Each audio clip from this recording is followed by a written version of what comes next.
একটা সাদা কালো পর্দা, গ্রামের পথ, দূরে ট্রেনের শব্দ, আর সেই পথেই জন্ম নিচ্ছে এমন এক গল্প যা শুধু সিনেমা নয়, মানুষের অনুভূতির ভাষা হয়ে ওঠে। এই গল্পের স্রষ্টা সত্যজিৎ রায়। 1921 সালের 2রা মে কলকাতার এক সংস্কৃত মনস্ক পরিবারে তার জন্ম। ছোটবেলা থেকেই সাহিত্য, শিল্প আর সৃজনশীলতার মধ্যে বড় হয়ে ওঠা। পড়াশোনা প্রেসিডেন্সি কলেজ আর শান্তিনিকেতনে, কিন্তু তার যাত্রা শুরু হয়েছিল চলচ্চিত্রে নয়, একজন গ্রাফিক ডিজাইনার হিসাবে। তারপর একদিন লন্ডনে বাইসাইকেল থিপ সিনেমা দেখা, আর সেখান থেকেই বদলে যায় সবকিছু। তিনি বুঝে ফেললেন, সিনেমা শুধু বিনোদন নয়, এটা জীবনের গল্প বলার এক শক্তিশালী মাধ্যম। 1955 সালে তৈরি করেন পথের পাঁচালী। খুব সাধারণ মানুষের গল্প, কিন্তু সেই গল্প ছুঁয়ে যায় সারা বিশ্বের হৃদয়।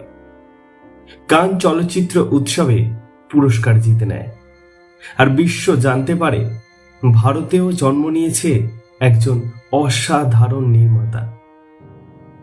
এরপর অপরাজিত আর অপুর সংসার, এই তিনটি মিলে তৈরি হয় বিখ্যাত অপু ত্রয়ী, যা আজও সিনেমার ইতিহাসে এক অমূল্য সম্পদ। কিন্তু সত্যজিৎ রায় শুধু একজন পরিচালক ছিলেন তা কিন্তু নয়। তিনি নিজেই লিখতেন চিত্রনাট্য, করতেন সঙ্গীত পরিচালনা, এমনকি পোস্টার ডিজাইন পর্যন্ত।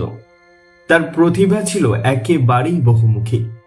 চলচ্চিত্রের বাইরে তিনি সৃষ্টি করেন আমাদের প্রিয় চরিত্র ফেলুদা আর প্রফেসর শঙ্কু। তার লেখার জগৎও ঠিক ততটাই প্রাণবন্ত যতটা তার সিনেমা। তার জীবনে কাজের স্বীকৃতি হিসেবে তিনি পান অসংখ্য সম্মাননা, 32টি জাতীয় পুরস্কার, আন্তর্জাতিক পুরস্কার, এমনকি অস্কারের সম্মানসূচক পুরস্কারও। আর 1992 সালে ভারত তাকে দেয় সর্বোচ্চ সম্মান ভারত রত্ন। কিন্তু তার সবচেয়ে বড় অর্জন কি জানেন?